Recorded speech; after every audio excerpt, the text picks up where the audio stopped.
tuned in to the Modest Men Podcast. Nice. Ladies and gentlemen, we are the Modest Men. The Modest Men. The Modest Men, we are back. Are we though? It's been... Yeah, I think we both have steady schedules. Yeah. Steady schedules. Love that. Nice balance. This could be an alternate universe, and it's just variants of the Modest Men. I mean, that's true too. Very, very much so. I definitely look like a variant of myself. You do too. So we haven't been here in 10 months since the Super Bowl. So 9-10 months. It's been Something a long like time. Yeah. So we shouldn't have left you. Yeah. Without a dope pod to step to.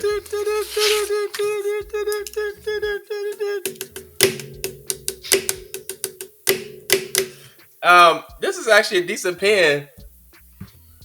What was your favorite pen to use when making beats on tables in the cafeteria? Honestly, I used pencil, and it was probably a lead pencil because I would break pencils. Okay. So I would say the big lead pencil because I was not I didn't like using pen up until. What was the name of the brand? Taconiga, right? That was way too expensive. No, you talking about the Ticonderogas? Yeah. Yeah. Those are too expensive for my blood. We didn't have money for those pencils, so. You're right, but honestly, I think that's the only brand that I notice nowadays. I think they cornered the market. Yeah, sounds like it, right? I used to use the old Bic with the looked like an octagon on the shape, but it was the clear. Either it was the black or the blue pen. Yeah, lunchtime tables were fun. So, yeah. Well, we're back. If it's just in a different multiverse, but we are here. How's the weather? Because that is universal. Oh, it's pertinent to everything right about now. I mean, we out here. We both transitioned to different jobs and different circumstances, and now we're in different seasons. So now, as I look out the bright window, it's snowing. So you know what I mean. So I mean, but things are good. It's the customary scheduled day off. Getting things done, doing what dads do. Running errands, doing laundry. I got some steak marinating. Nice. I'll probably still grill and be honest with you. I got some fillets I got marinating, and not too much else happening. So for our listeners, when you do your fillet, what do you use? Let's talk about that. Do you use the cast iron pan? What's the temperature you got to set at? Honestly, it depends. It depends on what we doing. I mean, if I got all day, I'm looking to probably. I mean, I do have a cast iron skillet, but I don't use it that much, to be honest with you. Okay.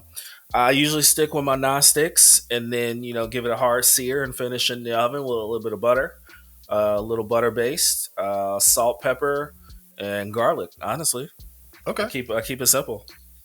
Butter or ghee and oil. Do you use the combo? So I sear in grapeseed oil and then probably, what do I got in there? Probably Land O'Lakes non-salted butter. Okay. There we go. Yeah, for all our listeners out there. Steak tips. Little chef tips. Free of charge. For the next time I'm charging you suckers. You got to. And we'll get to our point in the episode, our shameless plugs.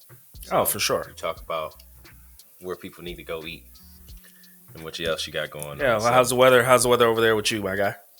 Oh man, it was good, man. We it's been a little chilly in the mornings, but 70 plus, which is kind of weird. But things are moving and grooving since the last time we were here together. I work for one of the greatest brands in the world, Nike.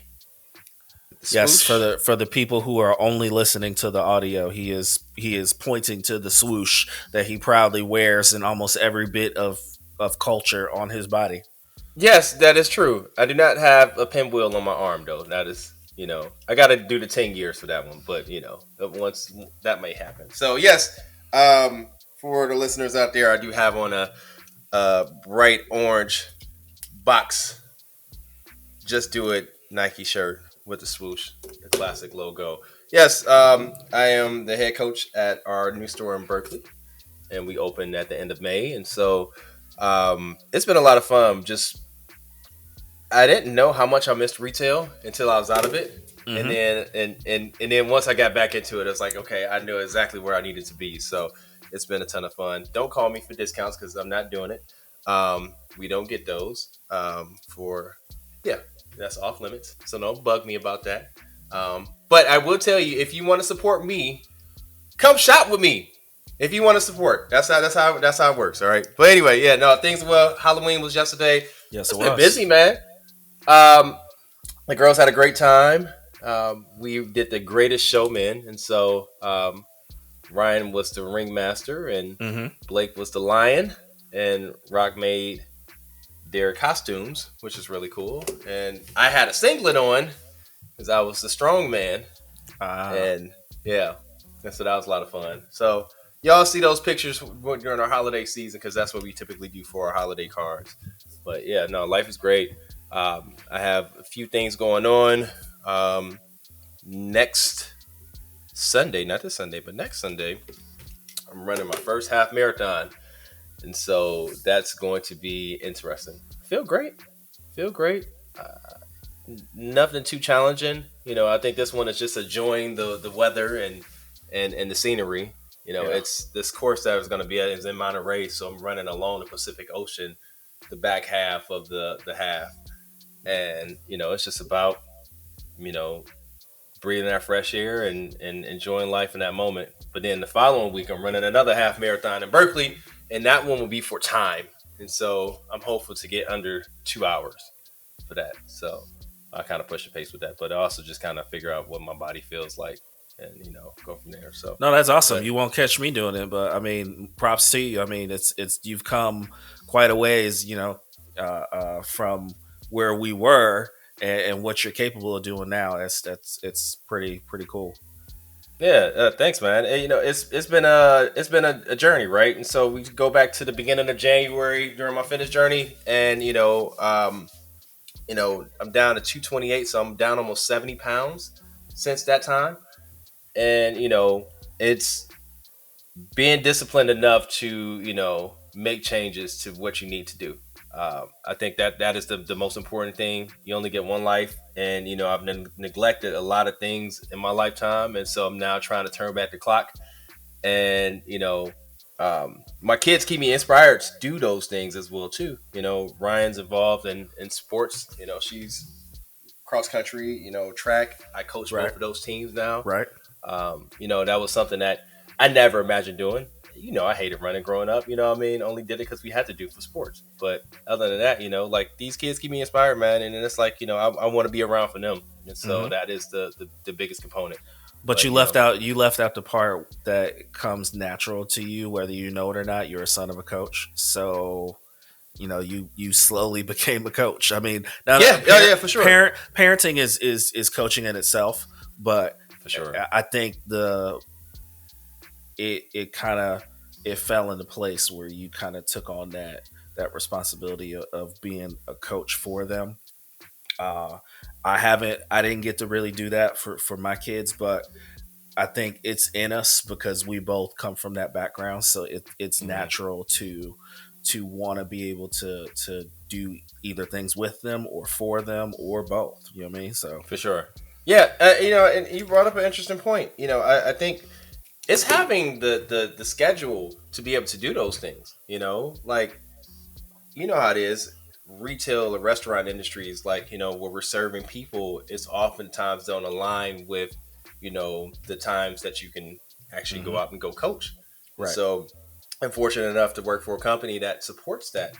And, it's about making sport a daily habit. And it's also about inspiring the next generation. And, so those opportunities come. And, when I talked to one of my directors, I told him, I was like, I'm passionate about coaching. He's like, go do that. We got you. And so that has been something that has really been awesome. And I'm truly thankful for that because, there are so many different things out there, distractors and, influences out there for the negative, for the youth. And the more time that we have to take to be able to be there with them and help inspire, and as our parents did, as our dads did as coaches, Right. that is something that I'm hopeful we can create an impact for that. So, but before we get into the fun stuff, I just broke the top of the pen because I do that quite often. I still don't know my strength. I still got on the costume of the strong man. Okay. But before we get into it, please be sure to follow us on the Modest Man Podcast, Modest Media on Twitter, the Modest Man Podcast on Instagram. Like and subscribe on YouTube. We are back. And so, let's get into it. We've got a fun episode for y'all. First, starting with the topic of what is the best thing you watched this summer or fall? I mean, the thing with this topic is it can kind of flow into this whole year. I mean, I could break it down into different parts. I feel like the best thing I watched at the beginning of this year was The Last of Us. Okay. Right. And then good show. You got the many different subscriptions that you must have to be able to watch all these shows, right? So, right. I finally got caught up on the morning show, so I would say that was probably the best thing that I watched over the actual summer because we were able to binge, those previous seasons, but also at the same time in my spare time, getting caught up on the show that we love, which is Billions. So that's, I would definitely say being able to see the whole journey and, wait and anticipation for how this last season ended was definitely a treat. So I would say in each season, spring, summer, fall, I would say Last of Us, the morning show, and then Billions finishing up this fall. Yeah, it's funny. They get us, right? So we don't have cable subscriptions anymore, but when you look at all of the added subscriptions that you have and the streaming platforms, it gets out there. So you brought up some great ones. The morning show. Spoiler alert, folks, if you haven't seen these things, skip forward about another 5 minutes because we're going to talk about shows that are current. So the morning show, if you haven't watched it, Reese Witherspoon and Jennifer Aniston, Steve Carell was in it for the first season and a half. I mean, it's a hell of a show on Apple TV Plus. And it's fun. It's NBC. Right, like that's what it is. You think about like Matt Lauer and his scandals, and the Today Show, and you have the night news with Lester Holt and all of those different things. It kind of takes you behind the curtains of what's going on, in their daily lives and so forth, and and what you see on TV might not be what it actually appears. Personalities clash. Studio heads and might have some issues with that and things of that nature. There's some scandal involved typically. There's politics involved, all of that, which makes some great TV. There's coups that potentially happen, which we don't know about. It's wild, and I love the timeline of it as well too. It takes you through COVID. And the craziest part about all of this is that we're watching these new shows, and you still have the writer's strike and the actor strike, going on, and so you don't know when these next seasons are going to happen, right? But it's interesting because of the fact that we had COVID, which delayed a lot of taping of shows, right? For sure. And then now you get into the writers and the actor strike, and it's like, man, damn, I just want some great TV, right? That is a great show. Check it out if you haven't watched it. Also, some other cool shows on Apple TV. Severance, incredible Yes, show. it was. Yes, it Incredible show. was. That was a fantastic show. Very twisted. The first episode is a little slow, right? And I don't like slow TV, but when it picks up, and they put a cliffhanger out there that is pretty unmatched. So check that one out. Season 2, not sure when that's going to come out. I thought they were supposed to be recording that. I feel like that should have happened by now, and maybe something got pushed back in it. I mean, there's a plethora of shows that have come out on Apple TV, so I'm not mad that it hasn't come out, but it's definitely something that I expected to see by now, because it, for sure. Unless we are the exception to people who enjoyed it, but I feel like even when we started watching it here at home, it was still topping the charts, and the season had already played, and it was still in their top 10. So for sure. I feel like enough people should be looking for, or the groundswell hasn't picked back up for, hey, where's season 2, and then maybe they're just holding on to it. So I don't know. Yeah, no, I thought they were supposed to be filming, but again, I think with the writer's strike and the actor strike, they may have put a halt to all of that currently, and so we shall see. One show that I actually got into this summer, and I finished it up on my birthday, was Ted Lasso. Jason Sudeikis, hell of a show. I was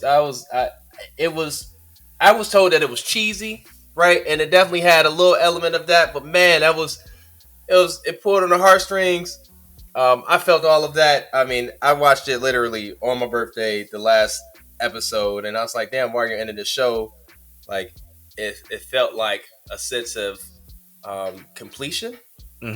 And sometimes with series finales and things of that nature, you don't feel that, like there's something else that can potentially happen. But this show was so great that it could have went on for more seasons. But yeah, I was on my couch crying. I'm not afraid to say that. I had tears in my eyes. It was happiness. It was happy tears for sure. Man, that was a hell of a show. So props to that team over there.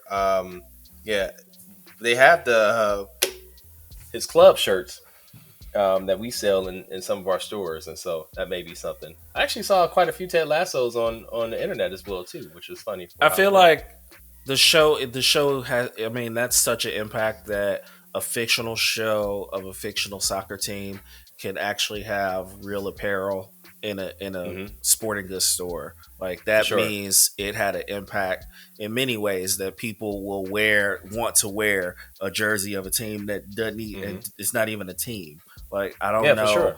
That's not to say we wouldn't have done it with other, TV shows, whether it's sports wise, that's like saying wearing something from what was that one? What was the one ESPN show that they did about football? Do you remember that show? Oh, Game Changers? Like Game Changers. That's like or us wanting to wear a jersey from like The Game. From that TV series. So I think that's really, that tells you something when Ted Lasso impacts Nike, and Nike's like partnering with it to sell the property, to sell the logo, right? Like, that's crazy. I mean, hell, I noticed it was on, because I use Apple Fitness, like they had Ted Lasso inspired workouts where everyone who were doing the workouts were wearing the uniform. Like, it definitely like impacted multiple layers of society and culture. Well, you love shows like that though, right? You love shows that can actually like interweave itself within, reality, but also still be fictional, right? And that is the great thing about it. Like, you have real clubs on there, right? But and also, I play FIFA, right? I play FIFA plenty of times. I've never really watched soccer other than World Cup, but that was definitely something that captivated me enough to, maybe I should start paying attention to it. And then the girls. Well, right, you get Jason Sudeikis fans, you get soccer fans, you get English Premier League fans, you get FIFA fans, you get right. So you can, all sorts of people like start watching that show for different reasons, and then maybe they learn about soccer. People like my wife who played soccer kinda, and then you might have people who didn't play soccer at all, and it's like everyone can either learn something they didn't know about professional soccer, or fall back in love with it again. Absolutely. Yeah, I learned something that about Premier and Champions, League, and Right. Champions League is the step under. It's like, why do they call it Champions League, right? Because you can get bumped out of Premier League, Right, because of relegation, right? Which right? Yeah. no sports league in America does, but should do. But Right, no, that's a for whole sure, nother right? topic. Could you imagine? That'd be insane. Yeah, what did you think Start about relegating, Billions, man? start relegating these NFL teams. That's what we should start doing. For sure, absolutely, man. We can get into that a little later, but what did you think about Billions?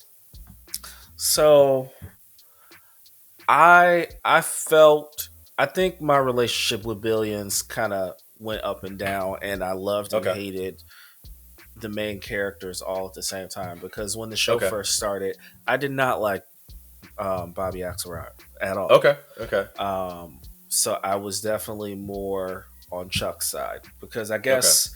guess when it comes to like TV dramas and law and crime and stuff like that, you usually don't root for the bad guy Hmm. or perceived bad guy. Right. And then as the show went on, like I found myself like rooting for Axe to succeed. Like, how is Hmm. Axe going to get out of this? What is Right. he about to pull? What scheme? What 5-layer scheme is he? How many layers deep is he get? Is he trying to defeat somebody where he's got to go above and beyond the approach to say, okay, if this person does this, I got to do this. And what's the counter Hmm. move? And what's the counter to the counter? So it was like, Right. as he kept escaping Chuck, I was like, all right, I'm actually with this dude. Like, Hmm. I get it. Like, everybody wants to make money. Sometimes you got to do some dirty shit to do it. No one's clean. No Hmm. one comes out clean. Um, so it kind of he very much, and it was almost like a Robin Hood type situation, or Hmm. or it Batman, like he's doing bad, but with the end goal of doing something good. Hmm. Yeah, I mean, And you brought up a great point. There was 9/11, right? And so, for those who haven't watched Billions is on Showtime. It's a great show starring Damian Lewis, Paul Giamatti, Maggie Siff. Later in the season, you got Corey Stoll in there, and also Dola Rashad, who is the daughter of Felicia and Ahmad Rashad, in there, which is really cool. But that is on Showtime. They just finished up season 7, and season 7 was the series finale. But Bobby Axelrod is a um, stock market tycoon who has built an empire, mhm. and he seemingly, when they teed it up right from the first series episode, it was that he did it on the backs of those who had died on 9/11, and he happened not to be in the office, when that their offices were in the towers, and he was out of the office, and seemingly all of his partners and things of that nature died, and he ended up like shorting and selling off stocks, and then rebuying and so forth when the stock market opened back up, and doing all of these things while people were grieving because they just lost their family members, and that's how he essentially built his empire. Um, and so you have Chuck Rhodes, who is works for the Southern District. He's Mhm. the DA, right? Was he the DA or he's the Attorney General? I can't remember which one. He was the DA first. He was a DA first, and he was essentially trying to take out these big businesses and these billionaires, who were just essentially too rich, But he sat from a soapbox position himself, that you later find out in the series, because Chuck comes from old money, because he is a junior, and his dad, Charles Rhodes Sr., was a monster in that sector. So it's a great show. It's great TV. Um, you know, Damian Lewis's wife passed away. She passed away from cancer at the end of season 5 or season 6 in real life, and so he had stepped away from the show. But they left an opening for him to come back, and that's where Corey Stoller came in. And you may know him from Ant-Man and what other films he was in. He's been in quite a few films, but great TV. Damian Lewis finally comes back this season, and in a cameo appearance, and then fireworks for the rest of Well, the and show. So, it almost was like Ocean's 11 level, like, mhm. what's the plan, and you couldn't really tell who was on whose side and who was working with who, because they wouldn't show Right. you. They would show you what happens, and then they would backtrack, and then they would Right, show for sure. you. They would say, okay, here's what happened 3 weeks earlier, or here's what happened 2 weeks earlier, or here's what happened 48 hours earlier. So it was very Ocean's 11, that they were kind of, I'm gonna give you a plot, and you're going to think it's heading this way, and you see the people in play, but you don't really know what's happening behind closed doors, or you don't know what's happening when someone walks away and there's another conversation, and there's another meeting in a pizza place, and there's another meeting there's another meeting at another closed restaurant, or they're meeting outside somebody's house on the stoop, or they're catching them in the street. And it was just constantly, you're trying to think, okay, well, who's trying to get to who's trying to persuade whom. Like, it was like mystery drama. It was a lot, and All of that for sure. I think I wasn't sure I was gonna like it, because I'm not into stocks and things of that nature. And so, but I think the story and the writing got me anyway. And so I was learning things, because I didn't know about the longs and the shorts. I didn't know about any of that stuff, because it just didn't really, it didn't, it wasn't something I was into. So, but you guys had convinced me that this show was great. And I'm like, well, I know quite a few people in the show anyway, so I'll watch it and I'll put it on. So at first it was definitely something I put on just as background. Okay. So, like, if I was putting away laundry, if I was cooking or cleaning up, like, I would, at first, for those first couple episodes, I'm like, I'm kind of paying attention, but I kind of wasn't paying attention, because I wasn't sure I was going to like it. And then I just couldn't turn it off. And so I'm watching 2 or 3 episodes a day, and I'm like, all right, I guess I'm in now. They got me. Yeah, for sure. That was a pandemic show for me. We were in Michigan. I was at home, had some time, and turned it on, and we were watching it. And I was like, "Oh, this is good." And so, and then we got hooked. And so, let's see who else was in that. Malin Ackerman was in it for a few seasons. You had Frank Grillo in there for a season.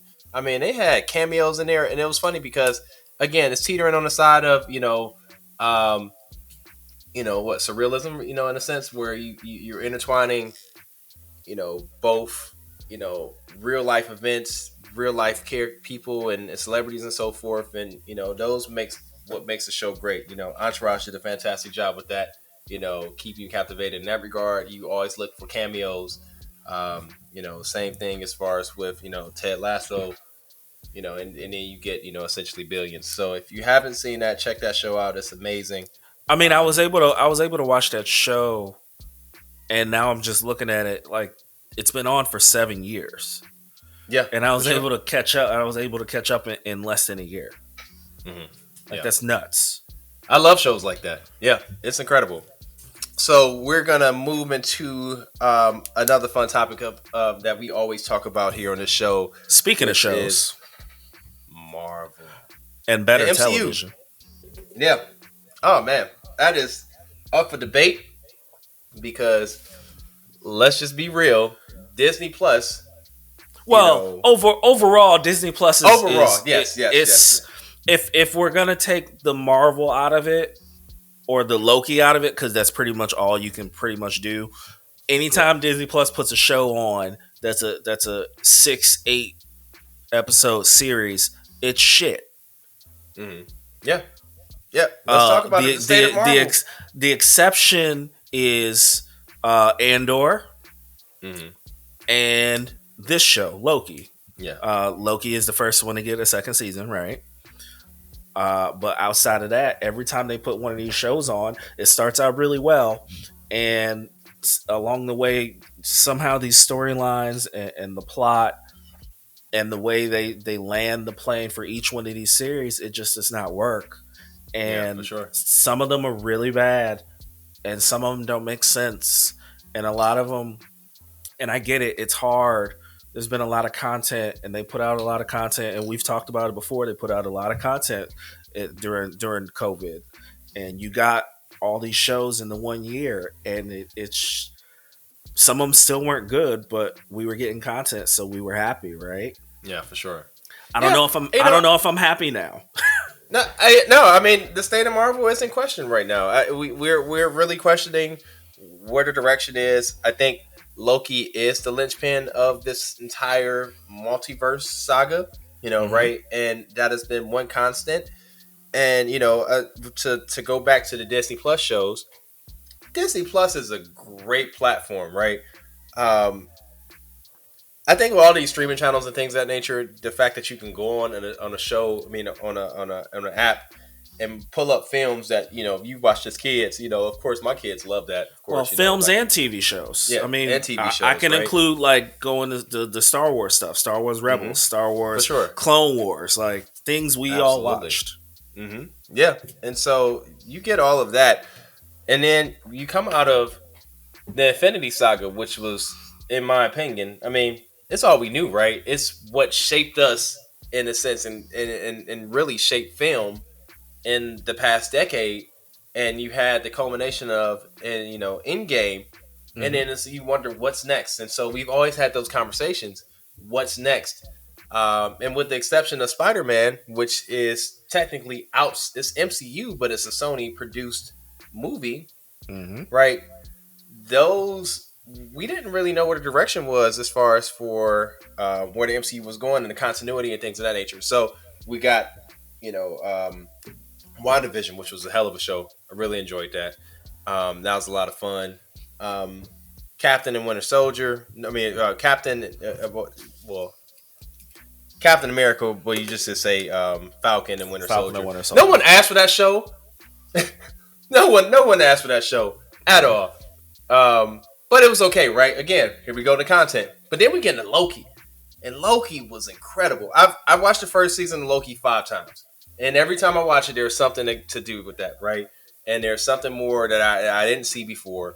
And, I get a chance, I get cooked, and, I turn on, Eric Voss and his team over at New Rockstars, or I check out Screen Crush, and, I'm digging for clues and content and so forth, and what does this mean, etc.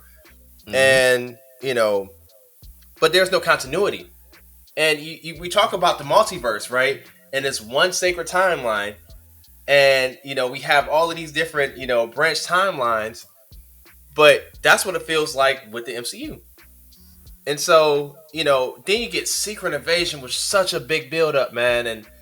And it was such a disappointment. Like, I mean, Secret Invasion could have been a movie. But, it should have been a movie, But who knows what they were doing with that? You get this one climactic part in, like, episode 4, and then this is all downhill, and then it just gets really choppy. And so, but Loki season 2, what are your thoughts so far? And well, so here's the thing. I'm gonna expand on what you were saying as far as the other shows, because they did give us some shows we didn't need. Like, I don't know if I needed Hawkeye. But it was okay, right? Right. I don't know if I needed Moon Knight, but again, it didn't do with anything, right? It was almost within the MCU, but it didn't connect to anything. Not that I need them all to connect to anything, because yes, you should give me stories about these characters. She-Hulk, I thought it was pretty good. I didn't know I needed it. I didn't know She-Hulk had promise. Right, and I didn't know I needed it to be a comedy. Where she's talking to breaking the fourth wall, talking to us throughout the whole series. You gave me Daredevil. I knew I needed that. I missed Daredevil. Netflix, Daredevil on Netflix. I probably might watch later. Like that was amazing. So like, yeah, for sure. They gave us some things that maybe we wanted to see. or that people talked about or the internet was chatting about. But in the end, you're right. Like, we needed Loki. I don't know if maybe they're hoping that Loki saves this, um, because you gave us the you made us question timelines. You made us question alternate realities, and you teased us with it, and you teased us with He Who Remains, and you then said, "Here's where we're going. We're gonna build towards Kang." We're like, great. Then they said, "Well, we're gonna give you Secret Invasion," and I'm like, Skrulls, yes, sign me up. Give me espionage. Give me, I don't know who's who, and it was so flat, and it was so sloppily done that I don't know if there is anything worse that I've seen on TV outside of when they tried to put the Inhumans on ABC. All right. And they didn't even, and they pulled that from TV before it could even finish. I think it was only a couple episodes. Like, for sure. It almost ruined, for a lot of people, it definitely ruined a lot of people's. I think at that point, people were like, okay, I'm done. Because if I got to watch another show that ends badly, that a finale, does so bad to tie up loose ends or to finish a story or to make things make sense because of the ramifications of how you ended that show. Now I have to question everything that was amazing about the whole thing of the Infinity War. Now I don't know if Rhodey's legitimate. Now I don't know how I'm supposed to go on to this next chapter of these are the people that are supposed to be in the Avengers. But are they, like, it? I mean, you and I could sit here and write better about Secret Invasion and who infiltrated, and give you better characters to be questioning, are they Skrulls or not? And the fact that I now don't care about what's coming because if they even interlace it, the Marvels to Secret Invasion, I don't even care. Yeah, because of how bad they did that. Like, I'm supposed to care about the Skrulls and the Marvels. Like, it's supposed to go together. Like, it's supposed to be peanut butter and jelly, and I don't even care. That's bad. I think the part that is what is lost on this is that the story has already been written multiple times, right?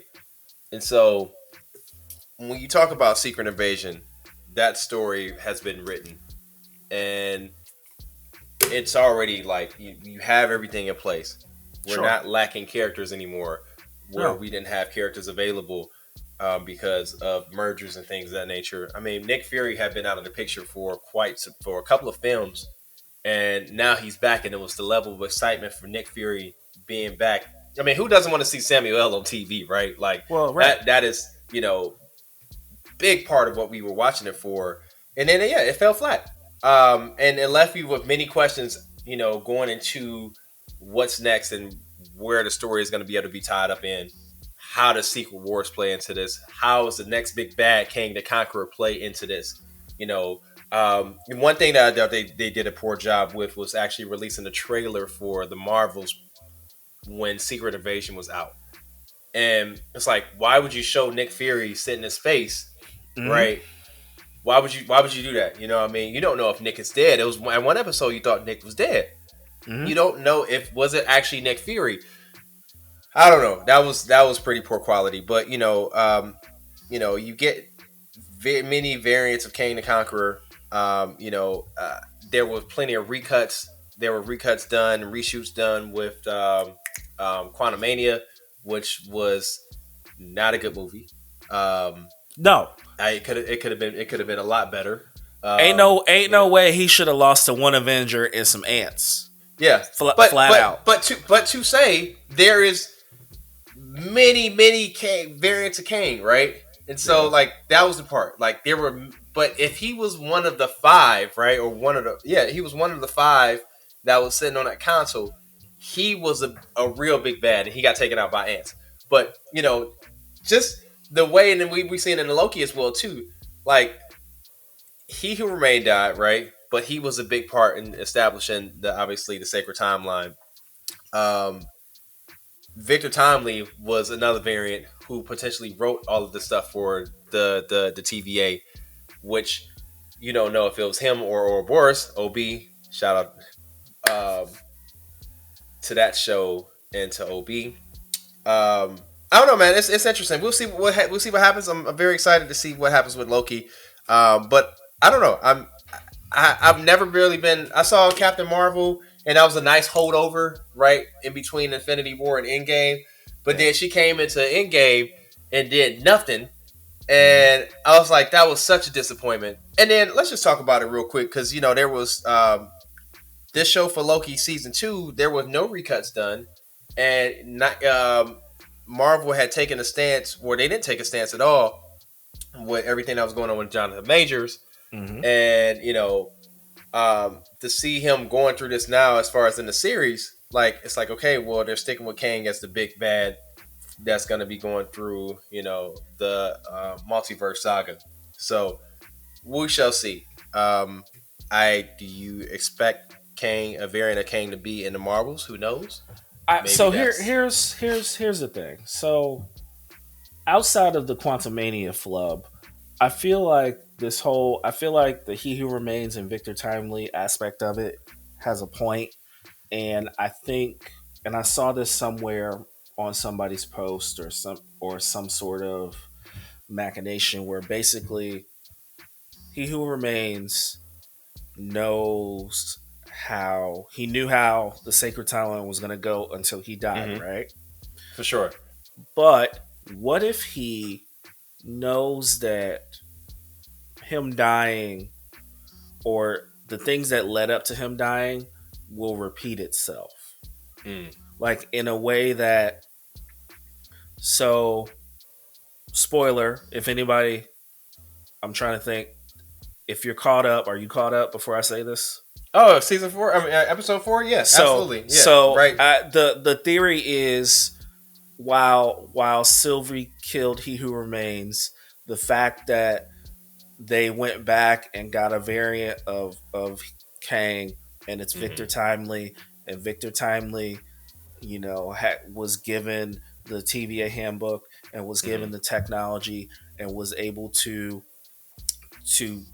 quote unquote help them, but essentially was out in the loom and was unraveled.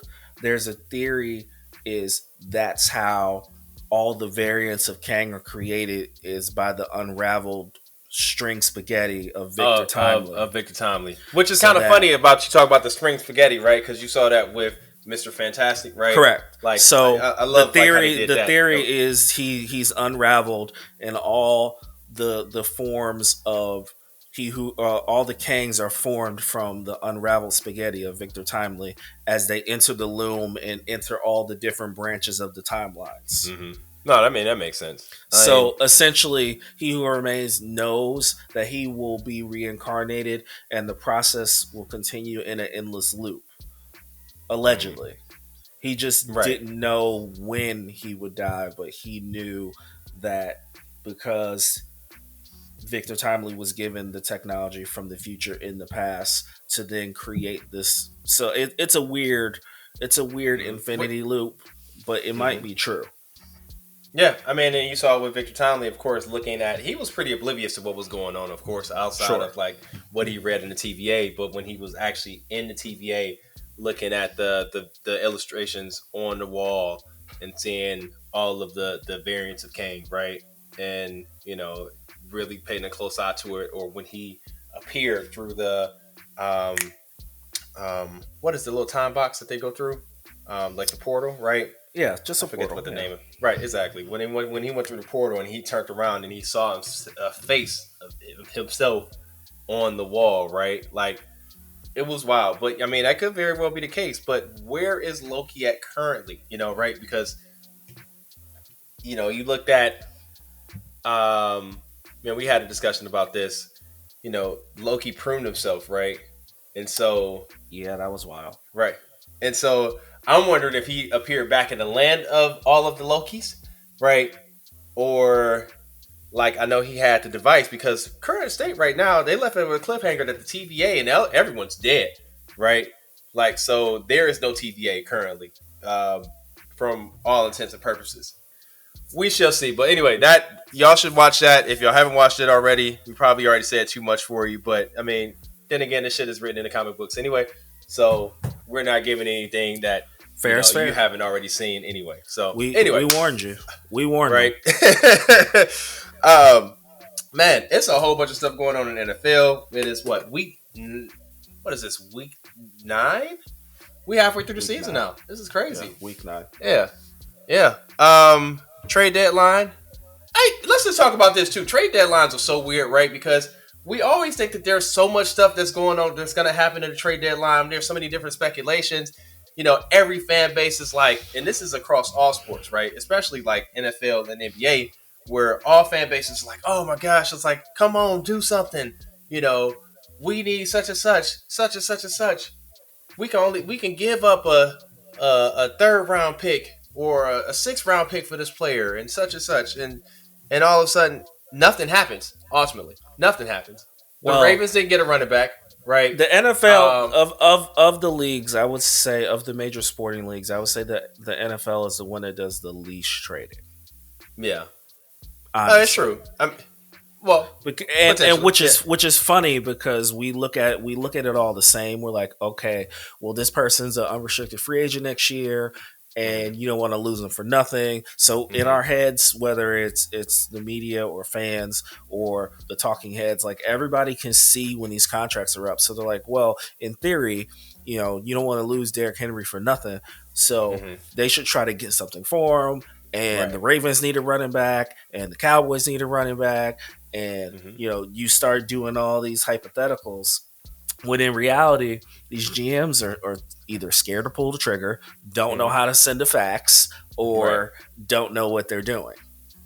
Which, I mean, apparently that happened again, which is the craziest part. So, well, all three happened. Yeah. Yeah. The biggest trade that happened was James Harden going to the Clippers. Right. Well, right. For sure. A bag of chips. Right. Like that was the biggest thing. And that's not even the NBA trade deadline, which, funny enough, that is kind of the anniversary of our first episode was James Harden getting traded back in February 2022. And here we go again, getting traded to another team. James Harden is the only player I know in the history of the league who demands a trade, goes to the extent of what he does, and then to the extremes, whether it's putting on a fat suit or going to China and saying that your GM is the biggest piece of shit, in the history, right? Knowing, understanding what was going on with Daryl Morey in China, right? Well, and then, flat out, he's there. There's only going to be 3 or 4 names that are constantly talked about. So it's Kyrie, it's James Harden, it's Ben Simmons, right? And then you start talking about the guys who either haven't shown up or aren't consistently producing. So you'll have your Zions, you'll have your Anthony Davis. These are all the same talking points in season to season, year after year. These names will have something behind it in some way, shape, or form. And yeah, again, someone still decided to pay James Harden or do what he wanted. And he gets to where he wants to go. That's it. Like it's the wildest thing to me. I've never seen it done before, right? But back to NFL, biggest winner. Who's the biggest winner and who's the biggest loser in the NFL trades?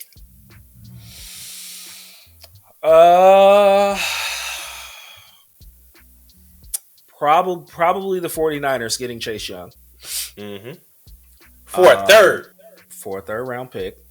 Chicago's mad because they got Montez Sweat. for a second. Like for a second. So they're salty, right? We should send them the Chris shirt. Right. Honestly, like it's so not noteworthy, but that one caught me. I was like, wait, they traded both their DNs on the same day within an hour of each other to two different teams. And it was like, well, when we're dealing with the Niners, we're gonna have to give them something good. But we can call the Bears and we can give them anything. We can give them any old thing. They ain't gonna know. It's funny to know what the levels of manipulation and negotiation that goes on during these trade talks, right? So you take those two franchises, right? So the Washington Commanders look at the abundance of supplies that the Chicago Bears have, right? Keep in mind, Chicago Bears, they got technically, because they just won their first game, so they still are in the prime position. They have the first and second pick currently as of week 9 in the 2024 NFL draft. And they got a whole cluster of second round and third round picks. So they looked at that, was like, oh, give me a second. You want Montez Sweat? Give me a second. You didn't call about Chase Young, though. Or they probably said, yeah, you know what? You got to give me a first with Chase Young. And it's like, no, we didn't do it. And okay, give me a second for Montez Sweat. Okay, you got him. And then Niners call come around. It's like, hey, man, you don't want, Chase Young. How about I give you a third? It's like, well, the Niners get so many different, because every year they get like a couple of compensatory picks because someone of minority gets a head coaching or a GM job. And so they get these third round picks. And so it's funny that they offered a third round pick for Chase Young. So the Predator and Mr. Nick Bosa are back together again, and they're going to cause havoc. I'm super excited about that. I think the other one that shocked me. Well, I mean, that's not going to shock me. That's terrible for the NFC. I don't even want to think about that. But I think the one thing that did shock me was Arizona trading Josh Dobbs to the Vikings, and for sure, I don't know if that's because Kyler's coming back. I don't even know who else is behind Kyler Murray for them to make that deal.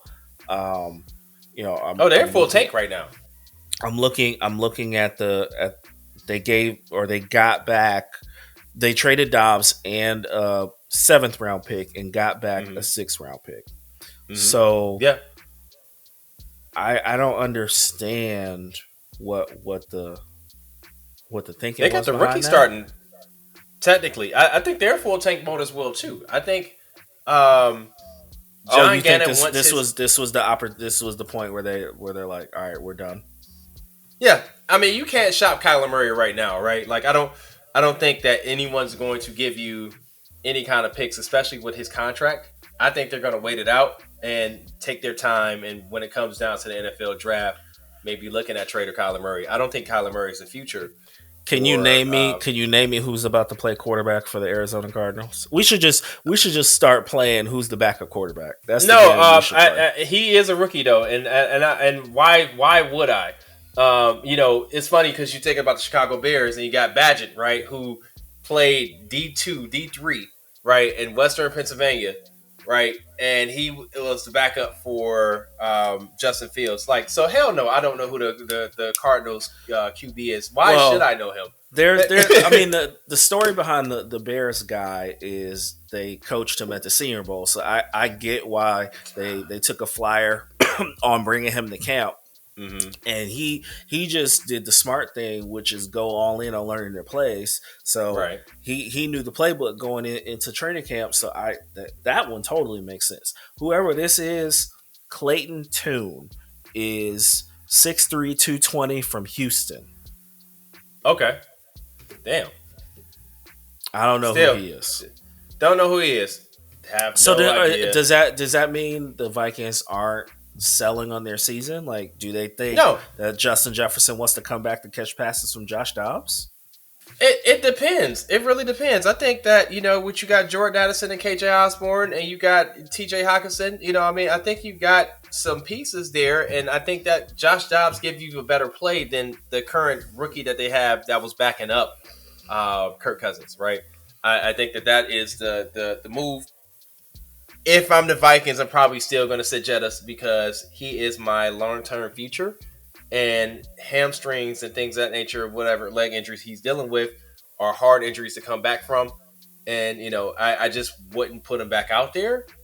This might be a situation what they did with Cooper Kupp last year, right? Who knows? I think that's something that you just play for the future and see what happens. But Josh Dobbs is capable of getting you to the playoffs. And so if there's a situation that you may decide that you might go ahead and take the Lamborghini out the garage, then you bring Jettis out for the playoffs, depending on, but right now, as it sits, the NFC is loaded, and the Vikings are one of those teams that's on the outside looking in, and their schedule is tough. They still have to play the Lions again, right? Even though I don't, was that their first game against Green Bay or second? It was their first. Okay. They still play got they play them on New Year's Eve. Okay, yeah. So they still got a tough schedule coming up, right? I mean, they got the Bengals. The Broncos play inspired football. The Falcons are actually looking pretty decent. If they don't make the playoffs, they don't make the playoffs, right? But actually, they played the Lions twice. They haven't played the Lions at all. They got them twice at the end of the season. It's Lions, Packers, Lions. That's a tough road. And so, but if you happen to make the playoffs, then you say, okay, let me get Jettis out here and give them the best shot to win. So who knows? But I think they're kind of on the straddle on the fence right now. Interesting enough, Kansas City kind of put with only bringing in McCole Hartman. I think they need another tackle. Juwan Taylor has been piss poor for them.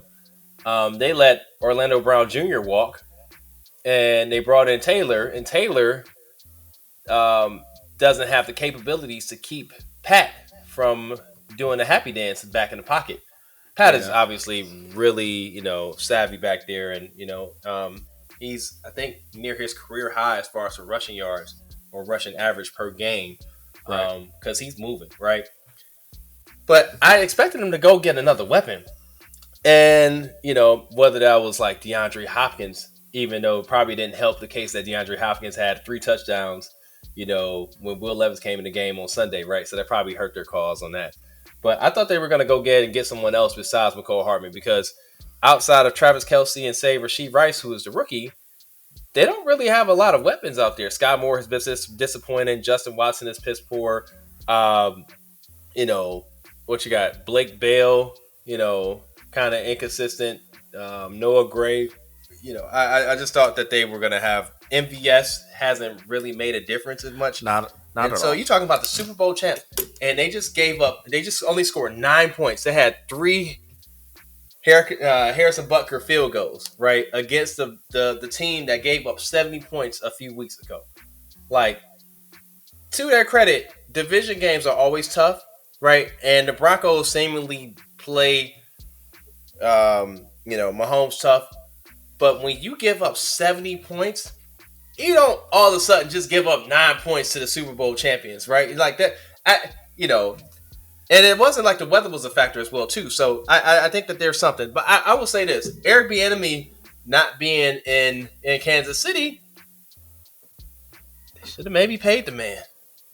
Who knows? Oh, by all intents and purposes, he will be Washington's coach next year. Yeah, for sure. Yeah, Riverboat Ron is out of there. He got to be. I also thought that looking at the Browns, right, and Washington obviously willing and dealing, right, and we made a call about Jacoby, and they wanted a 2nd round pick for Jacoby, or a day 2 pick, so that was either a 2nd or a 3rd round pick. Mm-hmm. There was no way in hell we were getting Jacoby for a 2nd or 3rd round pick. That wasn't happening.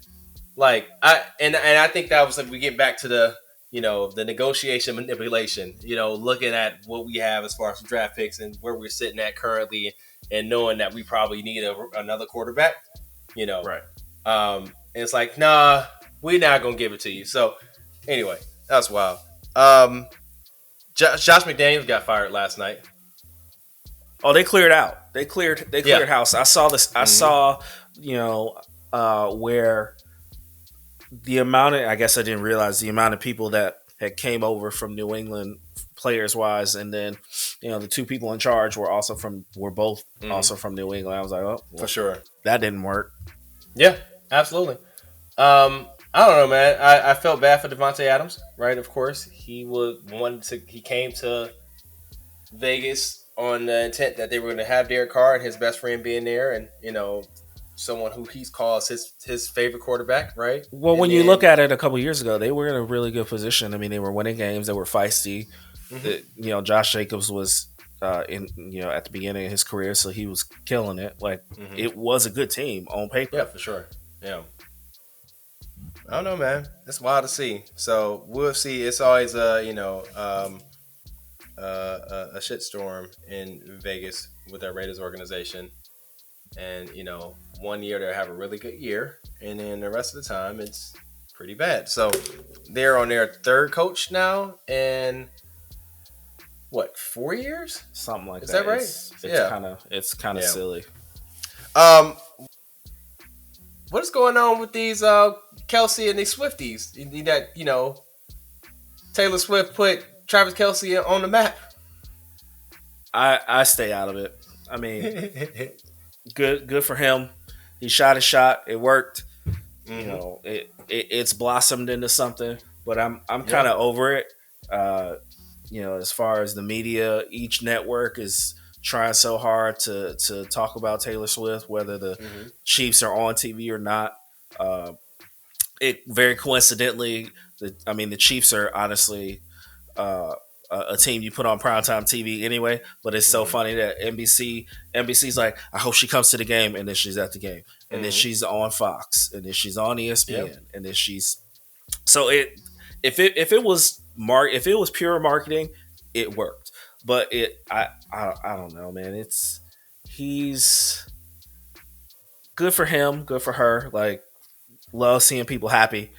I hate what's attached to it as far as the quote unquote Swifties that don't get me wrong, this is a Taylor household, but man, it's about the football. She's there to support her person she's interested in. No, they are together. It is no doubt about that. That's what I'm saying. They're definitely together now, but I'm talking about even when she first showed up to the first game. It's like, just ease up, guys. Like, we don't know what this is. They hadn't been on a date yet. Like, you just gotta let it happen and see what it's gonna be. I mean, yes, they are a thing, and it might listen. There's going to be an album after it, so just... 100%. It's either going to be a happy album or a sad album. Which one that's going to be, who knows. But I tell you what, shout out to Jason and Trav and New Heights guys. If you haven't listened to their podcast, it is awesome. And I also watched their documentary. It was basically Jason's. It was a documentary on Amazon Prime, Kelsey. And so that was it was really good. And it highlighted obviously him and his career and, his family and things of that nature. And, it was really good. But, we'll see, man. There is something to be said. His biggest gains in production have been while she was in attendance. And so, including last week, we had, 12 catches on 13 targets for 179 yards and a touchdown. Like, I mean... It was a pretty good day. Yeah, for sure. She wasn't in Denver, though, because she wasn't traveling in that snow climate. And 58 yards. So, I mean, there was something to that. But, you got any fantasy sleepers? Oh, man. So, honestly, it's getting rough out here because a lot of quarterbacks are getting hurt. You're definitely trying to hit the waiver wire nowadays. I mean, but we've talked about just... off this pod, we both talked about, as you just spoke, the rookie for Kansas City, Rashee Rice, is really coming into form. Honestly, looking at it, another low key guy that people might want to pick up because I did And coming from both of us who've won championships in our leagues before, sometimes you gotta hit the waiver wire and go deep. So the guy I just picked up was New Orleans wide receiver Rashid Shaheed. Shaheed, yeah. So that would be my sleeper for this week, is picking up on Shaheed. Looking at last week, he had 3 catches for 153, right? But consistently looking at he's getting at least 8 targets a game, 6-8 targets. More than 1 week he's had more than 10 points in fantasy. So if you're looking for a deep sleeper, you're looking for running, a wide receiver, it's in these bye weeks are going to start up. Last week was real weird. Last week nobody had a bye week. So now we're getting back into teams having bye weeks, and you got to fill spots, and you got all these people on IR, and you got quarterbacks hurt. A lot of people questionable week to week. Injuries are running rampant in the league, so you gotta be able to maneuver the waiver wire and figure out who's being productive, who's getting targets, who's not getting targets. Relying on the big names nowadays isn't cutting it anymore. So you got to be able to get off those guys from who've had good production in the past, but maybe isn't cutting it now. So you can't say, well, I know, such and such, or Keenan Allen, right? But that doesn't mean Keenan Allen's going to do Keenan Allen things every week, or right, for sure. Having Tyreek and AJ Brown are the exception to the rule, right?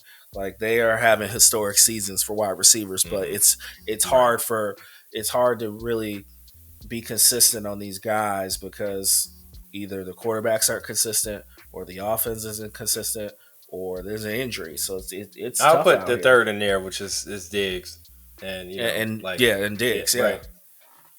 Those 3 gentlemen that you mentioned are the most unguardable players in the NFL, period. There's nothing you can do to stop them. You can only hope to contain, right? And you hope that maybe the quarterback play, because they do have some shaky quarterbacks from time to time. Oh yeah, right. That puts you in play for a championship, but you're in a good spot if you got one of those 3. And then there's obviously some other outliers out there. Say CMC. You got Kamara, which oddly enough, I don't know if you know this. I think I may have said this before. So he says Kamara. His mom says Kamara. And yeah, oh no, it's a real thing. And he says it doesn't matter how you say it. So it's like, because we say it 2 different ways. And so, yeah, something interesting in that. But, it was a weird week for sure. You didn't expect Pat to have 5 points. That is a career low for him. Oddly enough, the last time that he had a game like that was against the Broncos. So, anyway. We get ready to wrap up on this episode. We go to a couple other little things, though. Who do you want to see? Because we were talking about Taylor Swift. If it's a concert between Beyonce, Taylor Swift, or Drake, who are you spending your money on?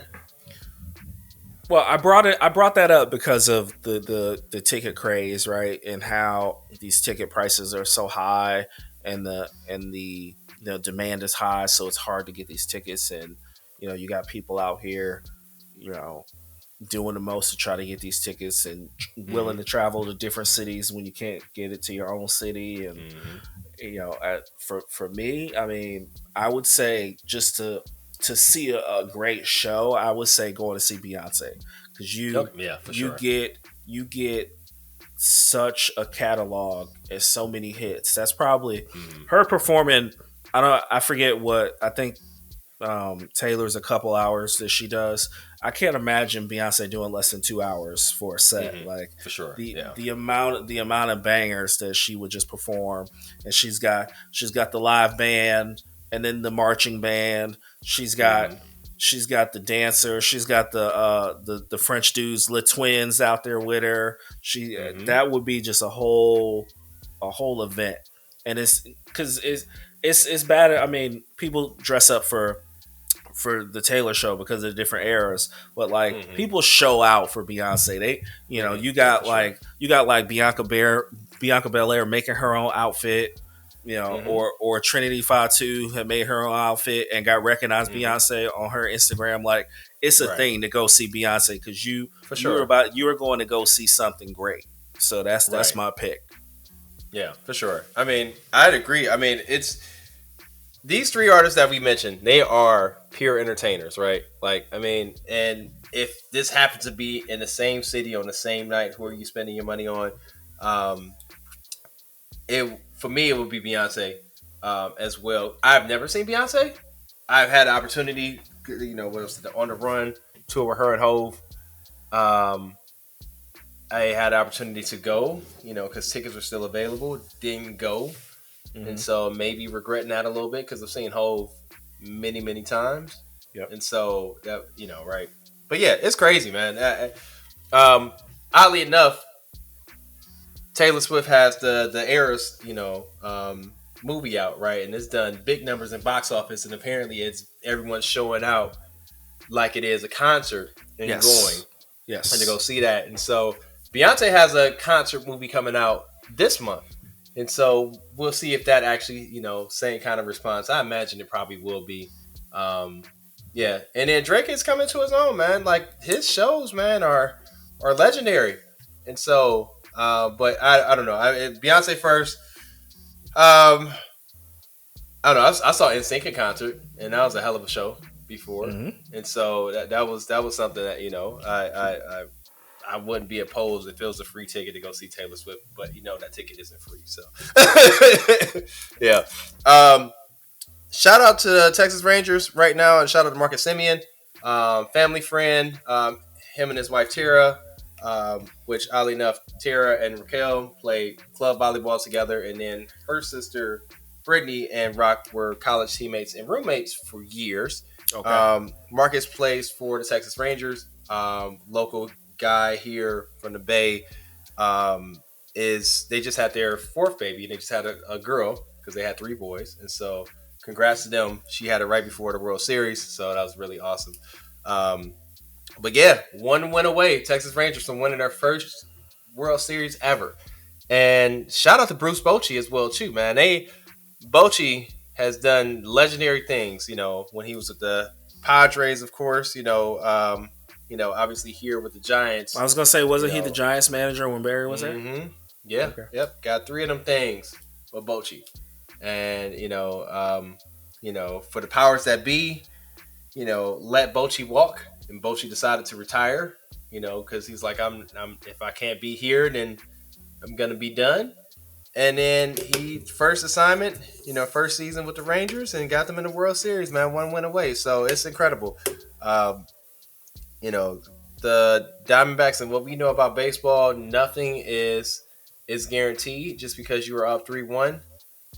You know, we saw that in 2016, you know, with the Indians and Cubs. So we shall see. I hope the Rangers close it out. And so that'll be a lot of fun. I'm proud of them guys, man. Like I said, they started off hot and then had a little bit of a tough go at it mid-season. But, you know, baseball is one of the longest seasons it is, 162 games. Way too long. Anything can happen. Too long. So, what's going on with your fitness, man? I know you're talking about this Apple Fitness going on.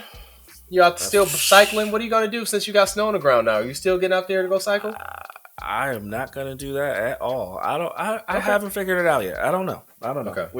I'm gonna just take it day by day and stick to what I know. And if I can't tell you I'm gonna be able to fit cardio in because that's not. I mean, I did just see my neighbor. He out there running every day. So maybe, I mean, I'm not saying I'm gonna go buy snow tires, but you know, on days where there's not snow on the streets, I still may bike because I do like it helps me stay cool because I perspire a lot. So if it's colder outside, I don't mind a breeze and whatnot when I'm riding the bike. But no, I mean, you know, just trying to I stick to, you know, doing strength workouts Monday, Wednesday, Friday. I do yoga on Tuesdays and Thursdays. You know, core workouts every day. You know, just trying to, just watching what I intake and trying to do better about drinking more water Okay, when I'm for here sure. at home. I definitely drink a lot of water at work, but it's definitely being mindful when I'm at home. Okay. Just sticking to the routine. Like you said, being disciplined, and some days I don't feel like getting up, or I don't feel like working out, but I make it a part of what I do every morning, at least Monday through Friday, and then Saturday and Sundays are the rest day, if you will, because of the amount of work I'm putting in at the job. So that's my new normal. That's awesome. Yeah, it's a challenge, man. Being out there, and I think getting up and going to go do something when you got your spouse laying right next to you in warm bed, right in the warm room, and going out to go do some exercise, and that's the discipline part about it. So it's just about that. You gotta set the tone and make yourself feel good. You know what I mean? And you know, um, it's about your journey and what you do. It's not comparing yourself. I think we get caught up too much in comparing ourselves to what we see in social media and things of that nature. Muscle and fitness magazines, etc. You know, it's the media out there, and that can be tough, and that can play a lot of tricks on your psyche.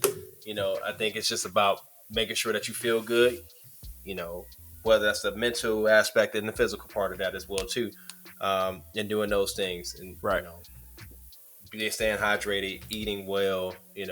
When you can, staying away from the high sugar things. Like I tell you, I had a problem. I had a problem with a Haribo twin snakes.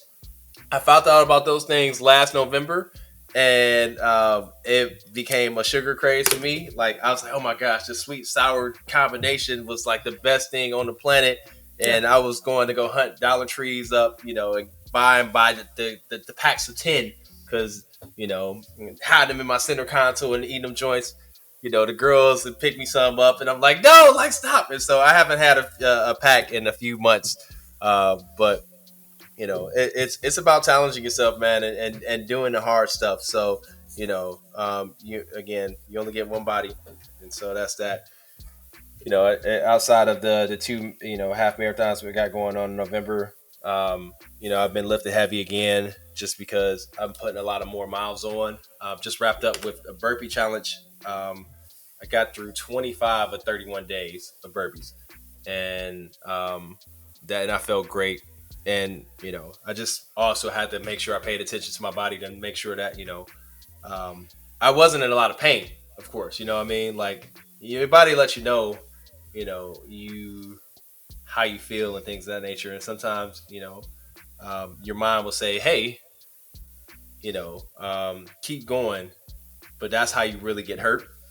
And so that was the challenge to that, just listening to your body and understanding that, like, it's okay to take a rest day or a couple of days and reset and go from there. So you're not going to suffer or break your momentum by any means. So, but I am planning to do the powerlifting competition down in Texas, February 25th and 6th in San Antonio. So that's after these runs, that's what I'll be really get myself back into, but it's just a weight class that I'll be at.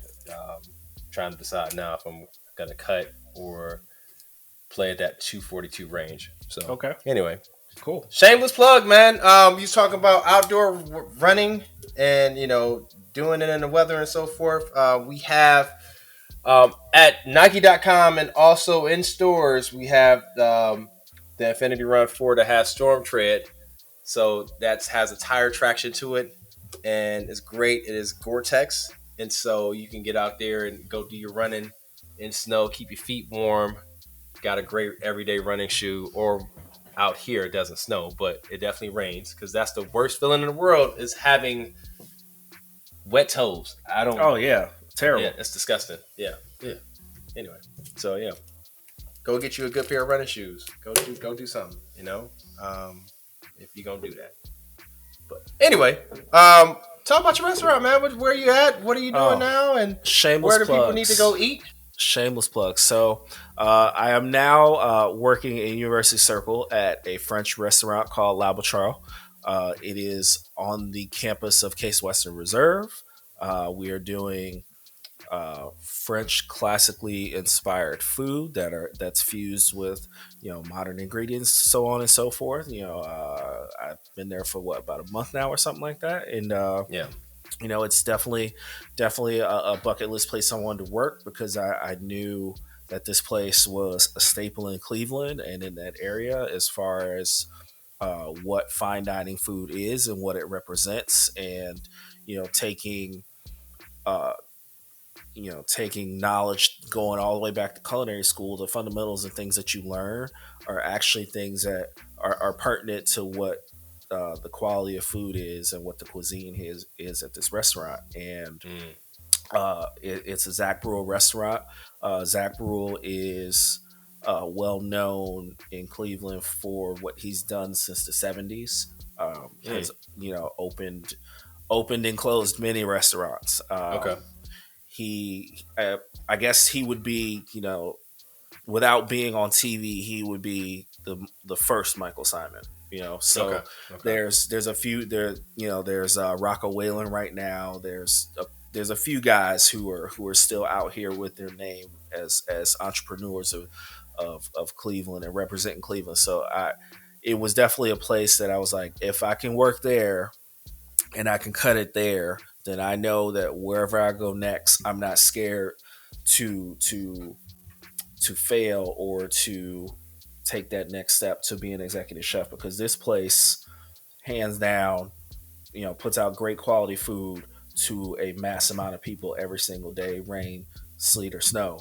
And for me, it was definitely a place that I was like, all right, if I get in there and I prove that this is where I should have been, and took a roundabout way to do it, but the journey had its ups and downs. But I know that once I'm like, if I ever get in a place like that, I know I've arrived. And at the age of 39, in my culinary journey that I started at 26, this is definitely the point where I now know I belong here. I now know I'm supposed to be here. I'm supposed to be doing this for sure. For sure. So yeah, That's awesome. Come check us out. We're open. We're open Tuesday through Sunday, 4 to 10, and then till 11 on the weekends, and then we do a 3 to 8 kind of mini thing because that's the way they've been doing ours since COVID. But Okay. yeah, come check us out at L'Arbitrage. Awesome. Over near University Circle. Yeah, Your Case. Case, Awesome. Little Yeah. Italy, all that whole area. Yep. Mm-hmm. Yeah. Definitely get it. Come and check you out when I come back home. So, yeah, awesome, man. Where people can, I hope you put some stuff up on your socials, and where your socials, please let people know. I'm definitely going to be taking over the restaurant's account, but in the meantime, on all the socials, the Chef Justin, as well quoted out here making these delicious meals, to the point where Taylor's mom called and FaceTimed me one day and was like, I'm not sure that what did she say? She was like, I wasn't sure we were still Facebook friends because I haven't seen any food on his Facebook. And so Chris and Taylor called me like, Taylor's mom is upset because she thinks y'all not Facebook friends no more. I was like, wait, why? Oh, well, she hasn't seen any food photos. I'm like, all right, I'll start posting again so she can see these delicious meals. So yeah, check me out, Facebook, Instagram, X at the Chef Justin. Yeah, I don't know. This is Twitter, right? Like, we call it an X now because I guess it is X, but I still tweet. So I don't know what we supposed to. Because call it now. they never said what you're supposed to do for a post. Like, right, a post used to be called a tweet, and now Right. it's just nothing. I think it's still a tweet. It will forever be a tweet, just like the Facebook will forever be the Facebook, right? That's fair. You can find me at j.t.jenkins. And we have a link to all my socials in there, including JT with the shot. I'm getting back into photography. I got free models, so as in AKA my kids, and so get ready to do these holiday photos as well too. Yeah. And also trying to figure out if you're local and you're listening to this, I'll have the routes and things of that nature for our community runs that we do every Monday at the store. So anyway, appreciate you all. Hey, we're recording every Wednesday to get this content out to you by Fridays. And so we are back officially. Yeah. So thank you for spending time with us. Yeah. Yeah. And peace and love, brother. Appreciate you. And we'll see y'all next week. Peace. Peace.